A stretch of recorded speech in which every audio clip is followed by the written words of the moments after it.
Hello students, इससे पहले के वीडियो में हमने इलेक्ट्रिक सप्लाई के एसी ट्रांसमिशन के बारे में पढ़ा। फिर इंटरकनेक्टेड ग्रिड सिस्टम के बारे में पढ़ा। एसी और डीसी ट्रांसमिशन का कंपैरिजन भी हम देख चुके हैं। आज के इस वीडियो में हम डीसी डिस्ट्रीब्यूशन सिस्टम के बारे में पढ़ेंगे। Distribution system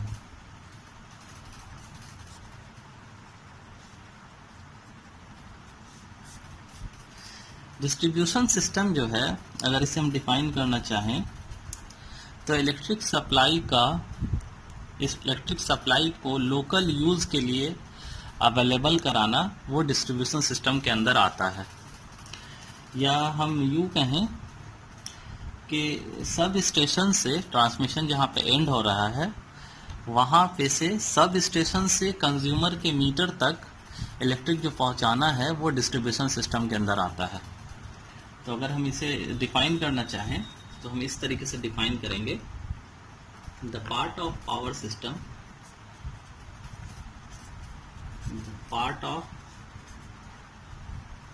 system which distributes electric power for local use is known as distribution system.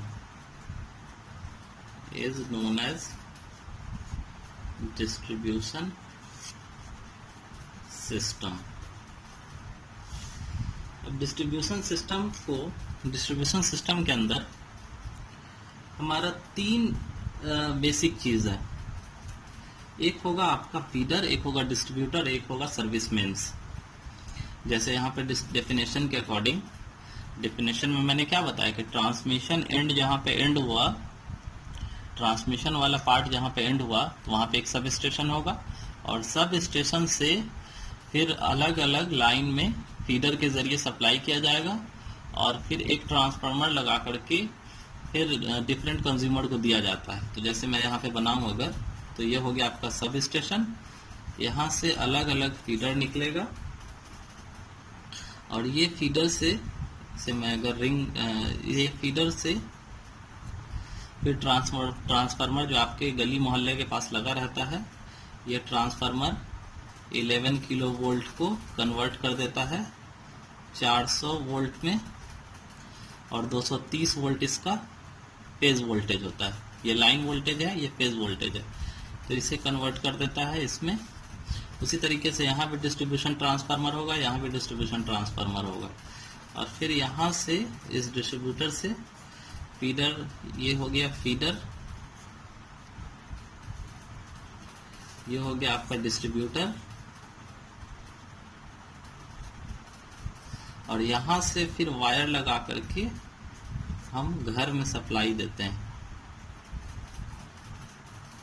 ये घर में। तो यहाँ से वायर हम लगा करके इस पे, यहाँ पे पोल होता है ना, इस पोल से हम वायर लेकर के, तो ये हो गया आपका सर्विस मेंस जो आपके मीटर में जाता है, सर्विस मेंस। तो हम देख रहे हैं कि जो आपका डिस्ट्रीब्यूशन सिस्टम है वो बेसिकली तीन चीज कंसिस्ट करता है। तो यहाँ लिख लेंगे हम, it consist of feeders, distributors and service mains.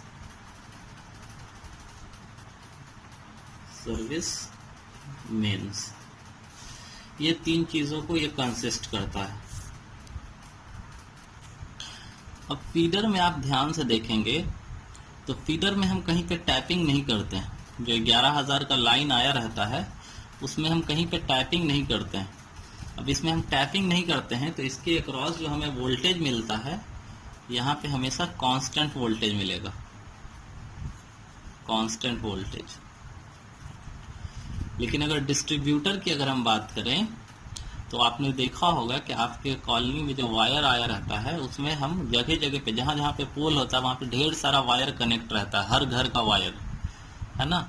तो डिस्ट्रीब्यूटर में हम टैपिंग बनाते हैं, तो इसका जो वोल्टेज होगा ये कांस्टेंट नहीं होता है, नॉट कांस्टेंट वोल्टेज।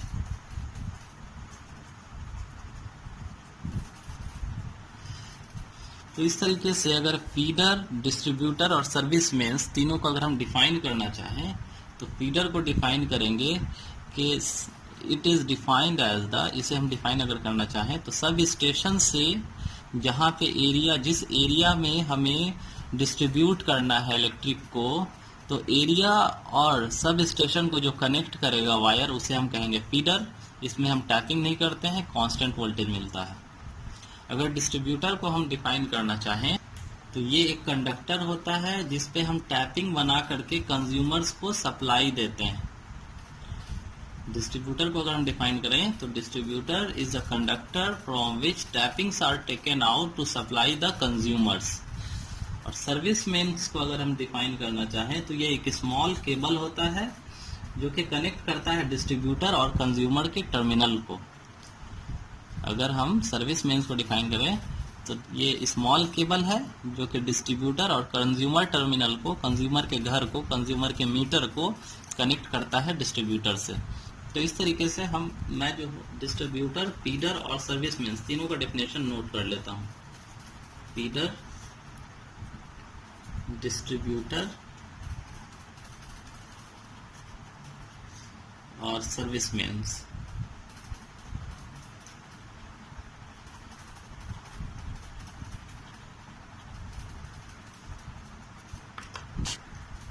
तो यहाँ पे मैंने फीडर, डिस्ट्रीब्यूटर और सर्विस मेन्स तीनों का डेफिनेशन लिख दिया है, आप स्नैप ले लेंगे।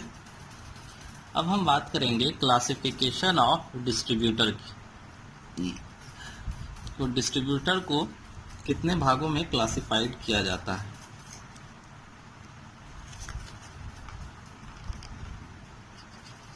तो मैं हेडिंग बना लेता हूँ, classification of distribution system. Classification of distribution system। Classification अगर हम देखें डिस्ट्रीब्यूशन सिस्टम का तो ये तीन भागों में कैटेगराइज किया जाता है। सबसे पहला है नेचर ऑफ करंट।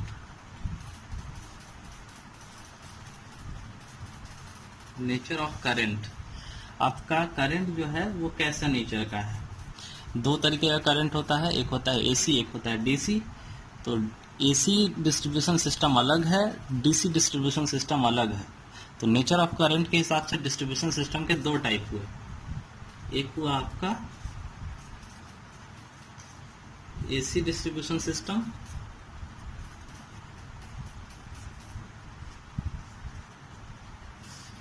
दूसरा हुआ आपका DC distribution system. AC distribution system जो है वो यूनिवर्सली एक्सेप्टेड है, पूरे दुनिया में यही फॉलो होता है। ये इकोनॉमिकल भी है और सिंपल भी है। दूसरा जो क्लासिफिकेशन है वो है type of construction. Type of construction, तो कंस्ट्रक्शन के बेसिस पे अगर हम देखेंगे तो कंस्ट्रक्शन के बेसिस पे भी इसको दो भाग में कैटेगराइज किया गया है। एक है आपका ओवरहेड सिस्टम, दूसरा है आपका underground system. Underground system, overhead में वायर्स जो है ऊपर से गया हुआ होगा, आपके सर के ऊपर से, है ना, खंबा लगा करके, पोल लगा करके, कंक्रीट का या किसी मेटल का पोल होता है वो। और अंडरग्राउंड सिस्टम में वायर जो है ज़मीन के अंदर से जाता है, या तो स्ट्रीट के नीचे से या जहाँ पे हम चलते हैं उसे हम कहेंगे, जहाँ पे हम चलते हैं उसे हम कहते हैं स्ट्रीट वॉक, उसके नीचे से आपका वायर गया हुआ होता है। तो ये दो तरीके का है, ओवरहेड और अंडरग्राउंड। इसके बारे में कौन बढ़िया है, कौन बढ़िया नहीं है, इसमें हम कंपैरिजन दोनों का इसी लेक्चर में आगे देखेंगे फिलहाल ओवरहेड सिस्टम जो है वो काफ़ी सस्ता होता है और अंडरग्राउंड सिस्टम जो है वो 5 से 10 गुना महंगा होता है। अब हम तीसरा जो कनेक्शन है उसकी बात करेंगे। तीसरा जो क्लासिफिकेशन है वो है scheme of connection. Scheme of connection यानी कि आप कनेक्शन कैसा कर रहे हो, डिस्ट्रीब्यूशन सिस्टम का जो वायर है उसको आप कैसे कनेक्ट कर रहे हो, उस कनेक्शन के बेसिस पे अगर हम देखेंगे तो इसके 3 टाइप हैं। एक है आपका रेडियल सिस्टम, दूसरा है आपका रिंग मेन सिस्टम, तीसरा है आपका इंटरकनेक्टेड सिस्टम।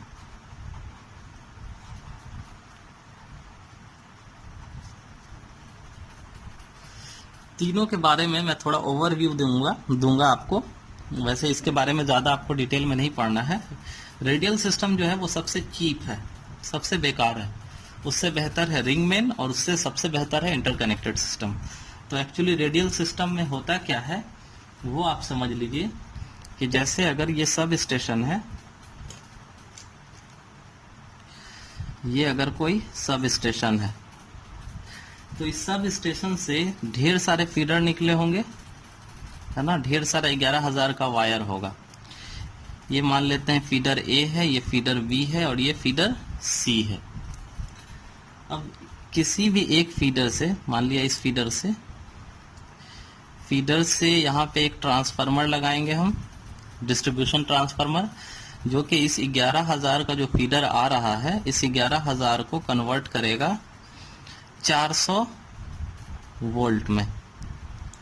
और फिर यहाँ से ये 400 वोल्ट जो जा रहा है, जो 400 वोल्ट में कन्वर्ट हो गया इस डिस्ट्रीब्यूशन ट्रांसफार्मर के जरिए, तो यहाँ से हम फिर सारे घर में सप्लाई देंगे, है ना। सर्विस मेंस लगा के सारे घर में सप्लाई देंगे।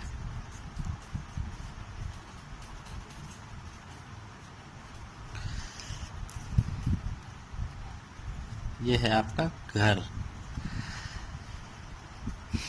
अब देखो ये जो फीडर यहाँ से जा रहा है, यहाँ से जो फीडर जा रहा है, हो सकता है यहाँ से बहुत सारे, एक डिस्ट्रीब्यूशन ट्रांसफार्मर दिखाया गया, यहाँ से 25 से 30 डिस्ट्रीब्यूशन ट्रांसफार्मर लगे होते हैं और हर डिस्ट्रीब्यूशन ट्रांसफार्मर से एक एरिया जो है आपका कनेक्टेड होगा।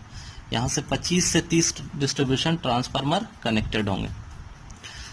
अब सपोज करो कि ये जो फीडर है, फीडर बी, ये फीडर बी किसी कारणवश खराब हो गया। अब अगर ये खराब हुआ तो ये जितने भी 25 से 30 डिस्ट्रीब्यूशन ट्रांसफार्मर जिस एरिया में लगे हैं उन सारे एरिया का लाइट जो है वो ऑफ हो जाएगा। तो ये है रेडियल सिस्टम। तो इसमें ये डिमेरिट है कि कोई एक फीडर खराब हुआ तो उस एरिया का सारा लाइट ऑफ। अब अगर रिंग मेन सिस्टम की मैं बात करूं तो रिंग में हम एक रिंग बनाते हैं, यहां बना रहा हूं, ये हमने बनाया एक रिंग,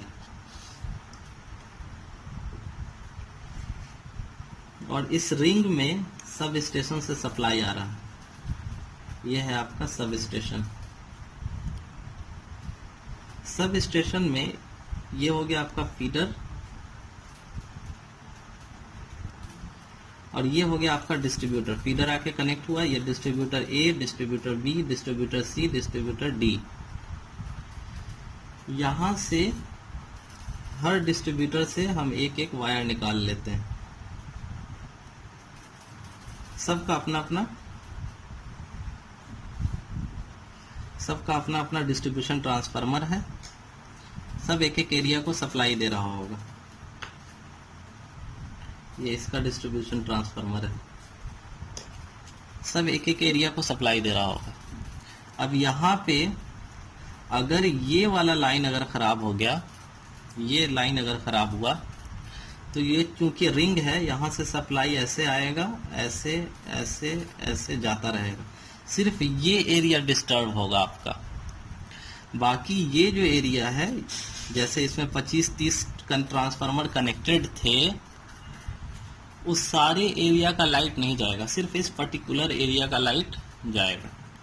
लेकिन इस सिस्टम में भी ये सिस्टम इस सिस्टम से तो बेहतर है, लेकिन इस सिस्टम में अगर ये फीडर खराब हो गया तो ये सारा का सारा एरिया ठप हो जाएगा, है ना। तो इसलिए रिंग मेन सिस्टम से बढ़िया एक इंटरकनेक्टेड सिस्टम लाया गया कि यहाँ से दो सब स्टेशन को एक साथ कनेक्ट कर देते हैं। ये भी एक सब स्टेशन, इस सब स्टेशन को भी इसके साथ कनेक्ट कर दिया। अब क्या होगा कि कोई पर्टिकुलर एरिया खराब होगा तो उस एरिया को बनाना है, लेकिन अगर ये फीडर भी खराब अगर हो गया तो इस फीडर से सप्लाई चलता रहेगा बाकी के तीन एरिया में, है ना। तो ये है इंटरकनेक्टेड सिस्टम। तो आई होप आपको समझ आया होगा। अब हम बात करेंगे, हमारा अगला टॉपिक जो होगा वो होगा DC distribution system. AC distribution हमने पहले वीडियो में पढ़ चुके हैं हम। अब हम पढ़ेंगे डीसी डिस्ट्रीब्यूशन सिस्टम। तो डीसी डिस्ट्रीब्यूशन सिस्टम हमारा अगला हेडिंग।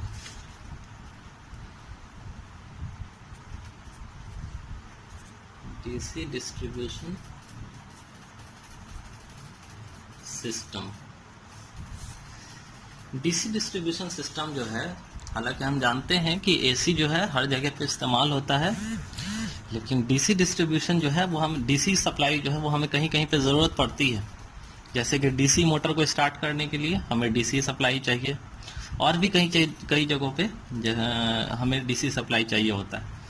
तो डीसी सप्लाई जो है वो बेसिकली दो तरीके का होता है। एक होता है आपका 2 wire DC system,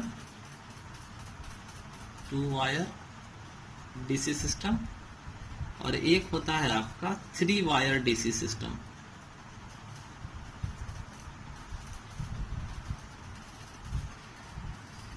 two wire में 2 वायर होंगे आपके, एक होगा पॉजिटिव और एक होगा नेगेटिव। ये 2 वायर सिस्टम है।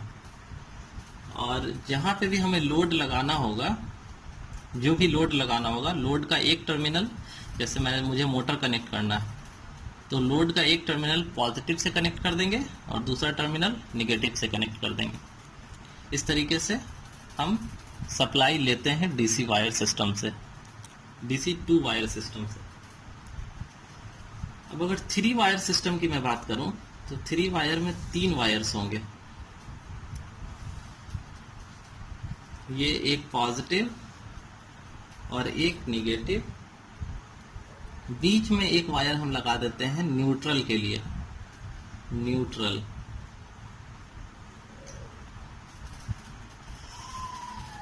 देखो, किसी भी 2 आउटर वायर, एक पॉजिटिव और न्यूट्रल, इन दोनों के बीच का जो वोल्टेज होगा वो V होगा।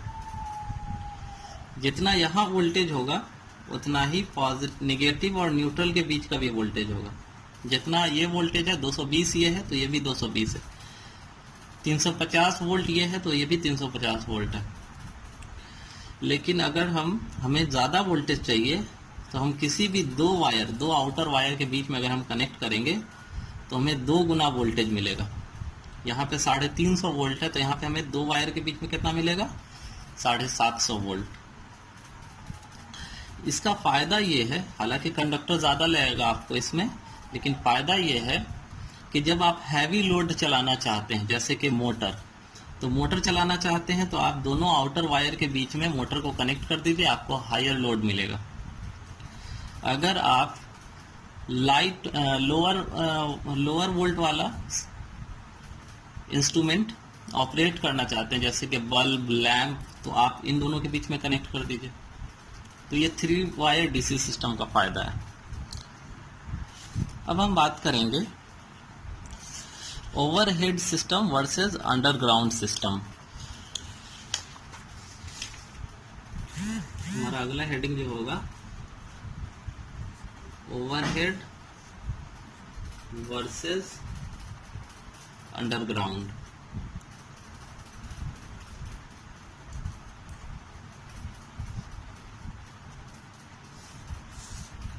इन दोनों के बीच में हम कंपैरिजन देखना चाहेंगे। ओवरहेड सिस्टम जो है जनरली कंक्रीट या वुडन या फिर स्टील पोल्स के ऊपर हम देखते होंगे कि वायर गया हुआ होता है, वो ओवरहेड सिस्टम है। अंडरग्राउंड सिस्टम में क्या है कि केबल्स को रोड के नीचे या गली के नीचे, स्ट्रीट के नीचे, या फिर जहाँ पे साइड वॉक होता है रोड के नीचे, रोड के किनारे चलने वाली जगह, वहाँ के उसके नीचे जनरली जो है अंडरग्राउंड सिस्टम का वायर गया हुआ होता है। तो दोनों में अगर हम कंपैरिजन करना चाहें तो सबसे पहला है पब्लिक सेफ्टी। पब्लिक सेफ्टी जो है अंडरग्राउंड सिस्टम में ज़्यादा होता है। पब्लिक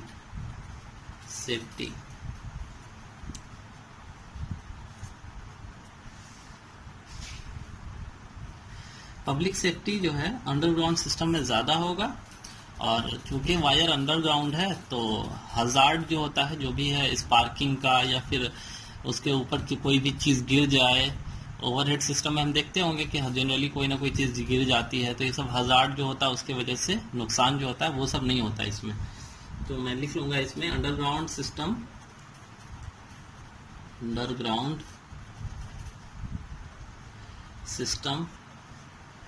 is more safe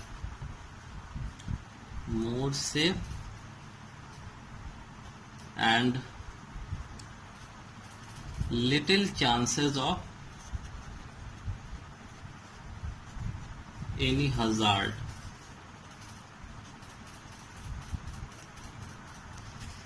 दूसरा बात करें तो इनिशियल कॉस्ट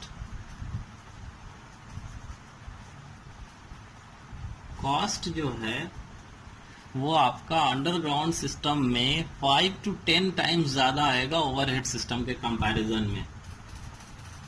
जैसे मैं लिख लूँगा अंडरग्राउंड सिस्टम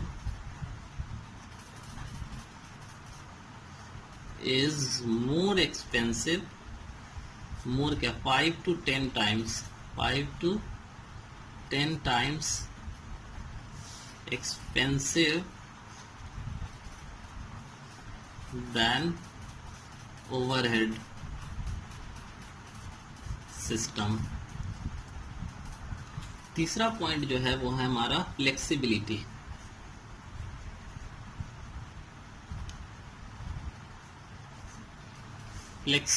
जो है, फ्लेक्सिबिलिटी का मतलब क्या कि हमने वायर लगा दिया, अभी सपोज कि हमें 100 घर को सप्लाई देना था तो हमने वायर लगा दिया। जैसे जैसे टाइम बीतता है वैसे वैसे तो लोड बढ़ता चला जाता है ना। जो एग्जिस्टिंग घर है उसमें भी कूलर से काम चल रहा होगा तो बाद में एसी लग जाएगा और 10-50 नए घर भी बन जाएंगे, तो लोड जो है वो एक्सटेंड हो जाता है टाइम के साथ। तो ओवरहेड सिस्टम में क्या है कि हम लोड जैसे जैसे एक्सटेंड होता है हम वायर को चेंज करके नया वायर लगा सकते हैं, है ना, सब कुछ ऊपर है। लेकिन अंडरग्राउंड सिस्टम में जब हमने एक बार लगा दिया तब अगर हम दूसरी जब लोड एक्सपैंड हो गया तो हमें नया वायर बिछाना पड़ता है एक्सपेंशन वाले लोड के लिए, और उसके लिए काफ़ी ये होता है, दिक्कत होता है। तो फ्लेक्सिबिलिटी जो है ओवरहेड सिस्टम की काफ़ी हाई है in comparison with underground system. तो इसे मैं लिख लूँगा overhead system is more flexible.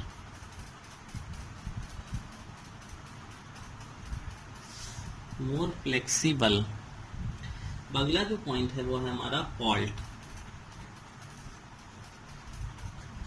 Faults. तो फॉल्ट जो है ओवरहेड सिस्टम में कंटिन्यूअसली अकर होता रहता है ना, बहुत सारे रीजंस है उसके। लेकिन अंडरग्राउंड सिस्टम में फॉल्ट जनरली अकर नहीं होता है, और अकर होता है तो बहुत दिक्कत से फिर ठीक होता है। तो फॉल्ट्स में लिख लूंगा faults in underground system is very rare। अगला जो पॉइंट है वो है अपीयरेंस।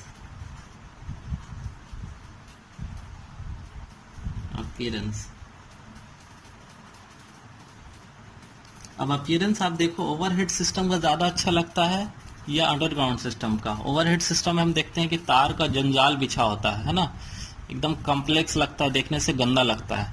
तो अंडरग्राउंड सिस्टम में ऐसा कोई झमेला ही नहीं होता है, सब कुछ जमीन के अंदर है। रोड भी चौड़ा लगता है देखने से, गाड़ी वाड़ी भी आसानी से जा सकती है, चाहे हाइट में जितना चौड़ा हो, चाहे हाइट में जितना बड़ा हो या विड्थ में जितना चौड़ा हो, रोड भी चौड़ा हो जाता है। तो अपीयरेंस जो है अंडरग्राउंड सिस्टम का ज्यादा बेहतर होता है। Appearance of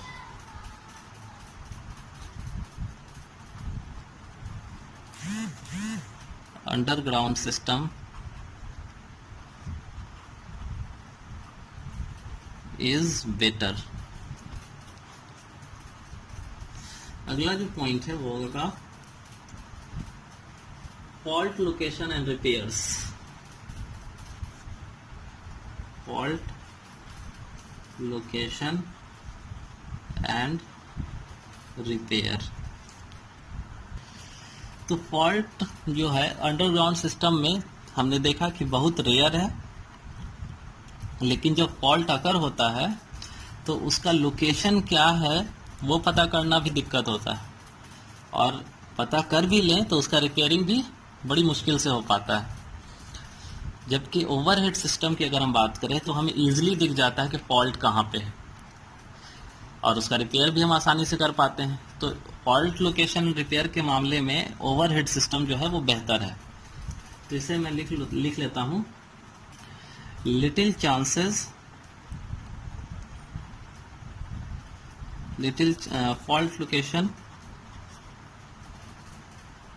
fault location is difficult to find and repair in underground system. In underground system. अगला जो बात करूं मगर मैं, तो अगला होगा current carrying capacity. Current carrying capacity end voltage drop.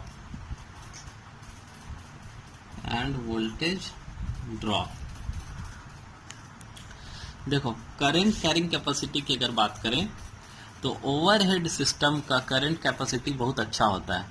Current carrying capacity जो होता है वो बहुत बढ़िया होता है।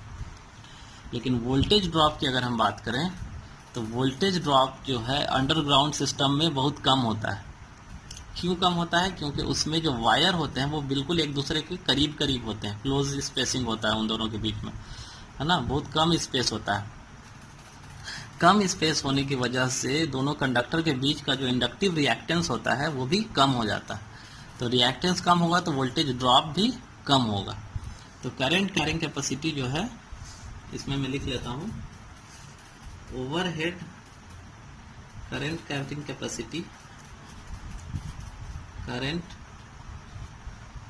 कैपेसिटी और overhead system is better, full stop. On the other hand,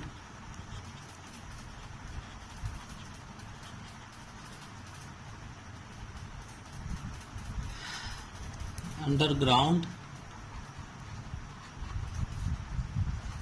cable has much lower inductive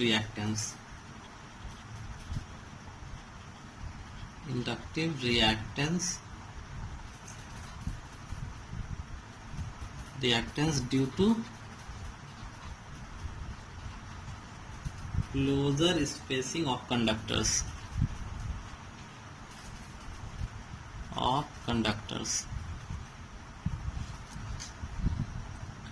तो ये हो गया आपका current carrying capacity end voltage drop.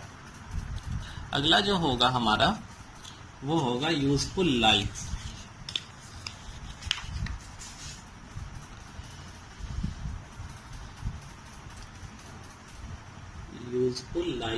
7 point.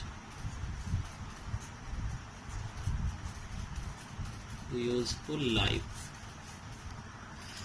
तो यूजफुल लाइफ की बात करें तो हम देखेंगे कि ओवरहेड सिस्टम जो है वो ऊपर में लगा होता है, उसमें हमेशा कोई ना कोई दिक्कत परेशानी आती रहती है, नेचुरल और आर्टिफिशियल भी। लेकिन अंडरग्राउंड सिस्टम जो है वो ज़मीन के अंदर होता है, बिल्कुल सेफ होता है।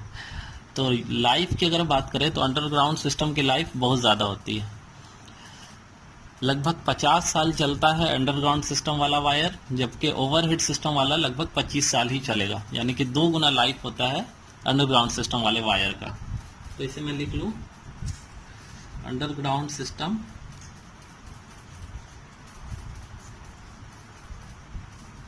इज मच लॉन्गर,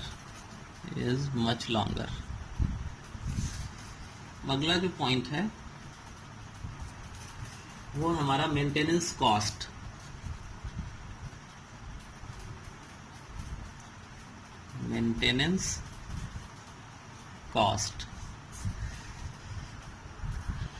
तो मेंटेनेंस कॉस्ट जो होता है, हमने देखा अभी तीसरे चौथे पॉइंट में कि जो अंडरग्राउंड सिस्टम है उसमें फॉल्ट आता ही नहीं है, बहुत रेयर चांसेस है फॉल्ट आने के, लेकिन ओवरहेड सिस्टम में हमेशा फॉल्ट आता रहता है। और उसके कई रीज़न भी है, या तो लाइटनिंग की वजह से, जो आंधी तूफान आता है उसकी वजह से, बहुत बार होता है कि ट्रैफिक का गाड़ी ही कोई जाके टकरा जाता है खंबे से। तो इस सब वजह से जो है ओवरहेड सिस्टम में हमेशा प्रॉब्लम आती रहती है। तो मेंटेनेंस कॉस्ट जो होगा वो लो होगा अंडरग्राउंड सिस्टम का, लो मेंटेनेंस कॉस्ट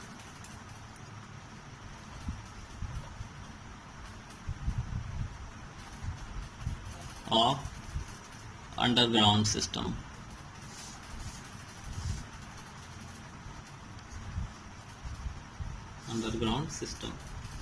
अगला जो पॉइंट है हमारा लास्ट पॉइंट, वो है इंटरफेरेंस।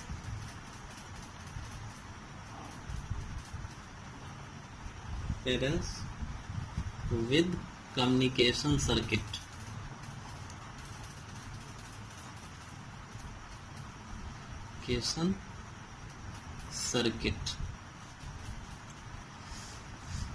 जो कम्युनिकेशन का वायर होता है, जैसे कि टेलीफोन वायर्स या फिर टावर के वायर्स, वो भी ओवरहेड होते हैं। और हमारा जो ओवरहेड सिस्टम होता है उसके भी केबल भी जो हो वो भी ओवरहेड होते हैं। दोनों में अल्टरनेटिंग दोनों वेव है ना, आपका करंट भी वेव है, अल्टरनेटिंग क्वांटिटी है, और उधर से भी वेव आ रहा है। तो दोनों वेव का इंटरफेरेंस हो जाता है, एक दूसरे के साथ इंटरफेरेंस होता है, जिसकी वजह से प्रॉब्लम आती है।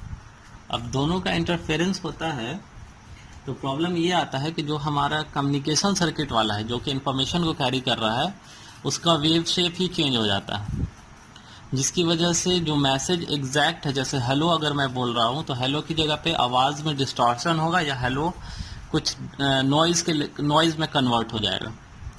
तो ये प्रॉब्लम आती है कम्युनिकेशन वाले सर्किट में, due to interference with AC overhead system. तो हालांकि अंडरग्राउंड सिस्टम में ये सब प्रॉब्लम नहीं आती है। तो इसे मैं लिख लेता हूं interference with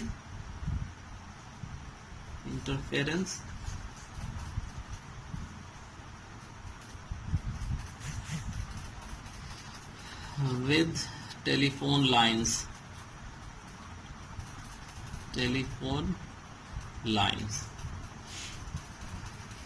Therefore, line current means हमारा जो करंट आ रहा है, लाइन currents are superimposed का मतलब एक वेव के ऊपर दूसरा वेव चढ़ जाना। जैसे ये एक वेव है और इसी के ऊपर दूसरा वेव इस तरीके से चढ़ जाएगा, तो जो रिजल्टेंट होगा वो इन दोनों का वेक्टर सम हो जाता है। इस तरीके से वेव जो है आपका एग्जैक्टली कुछ इस तरीके से बन जाता है रिजल्टेंट। तो जो मैसेज है वो बिगड़ जाता है। Super imposed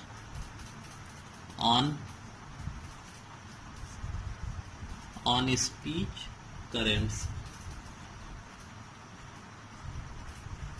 resulting resulting in the potential of the communication channel.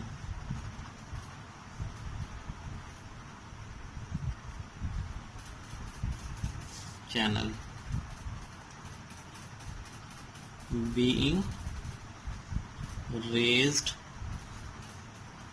to an undesirable level.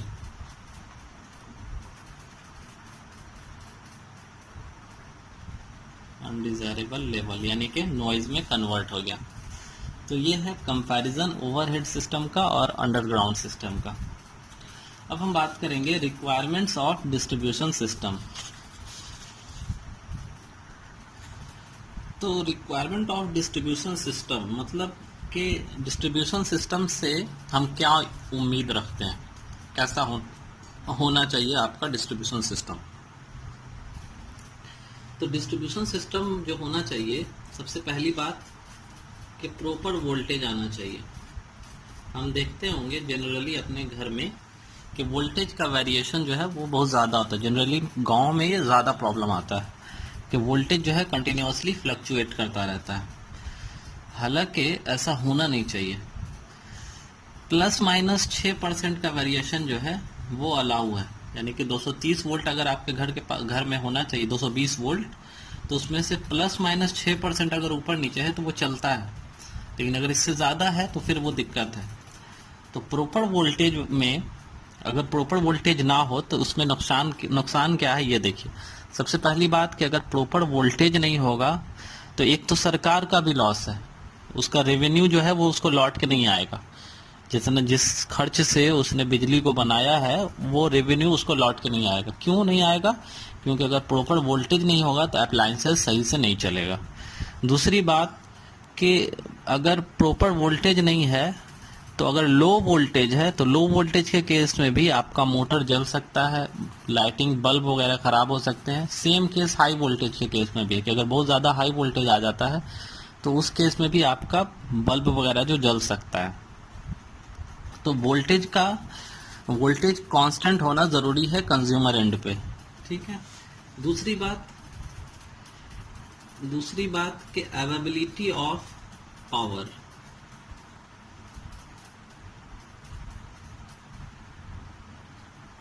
Availability of power on demand,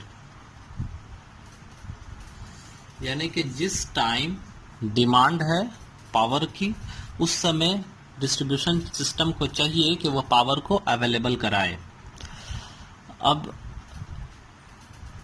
जैसे एग्जांपल के लिए कि हम अपने घर में सुबह 10 बजे मोटर चलाते हैं पानी भरने के लिए, तो 10 बजे हमें पावर चाहिए ताकि हम पानी भर सकें।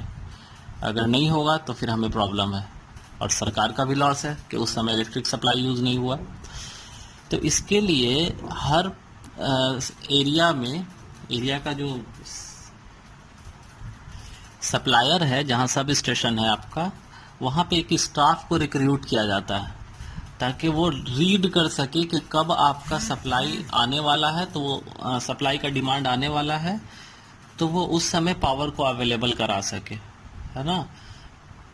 तो ऑपरेटिंग स्टाफ का काम ये है। तो एबिलिटी ऑफ पावर अवेलेबल होना चाहिए ऑन टाइम। तीसरी बात रिलायबिलिटी।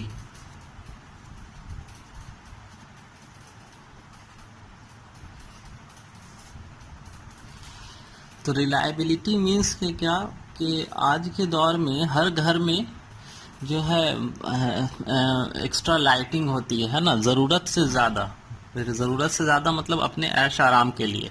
जैसे ऑफिस में जाएं तो ढेर सारा लाइट लगा होता है ना, शोरूम वगैरह में एसी लगा होता है ना। ये सब क्या है, रिलायबल बनाता है चीज़ों को। तो रिलायबिलिटी मीन्स के सहूलत, है ना। तो सहूलत के लिए, रिलायबल के लिए हमें इलेक्ट्रिक चाहिए, है ना। हालांकि जो आपका मैन मेड कोई भी चीज़ है वो कंटिन्यूसली अवेलेबल तो नहीं हो सकता है, फेल होता ही है ना। तो फिर भी डिस्ट्रीब्यूशन सिस्टम की जिम्मेदारी है कि वो रिलायबिलिटी दे। तो रिलायबिलिटी के लिए हालांकि पहले तो बहुत ज़्यादा दिक्कत होता था इन सब चीज़ों का, लेकिन अभी जो है कुछ एक हद तक एक्सटेंड किया गया है इंटरकनेक्टेड सिस्टम, जैसा कि हमने पहले पढ़ा कि दो सब स्टेशन को पैरेलल में कनेक्ट करते हैं। इन सब चीज़ों से रिलायबल आज डिस्ट्रीब्यूशन सिस्टम कुछ हद तक हो चुका है। तो ये था आपका पहला यूनिट, यहाँ पर ख़त्म होता है। फिर हम अगला यूनिट शुरू करेंगे नेक्स्ट लेक्चर में।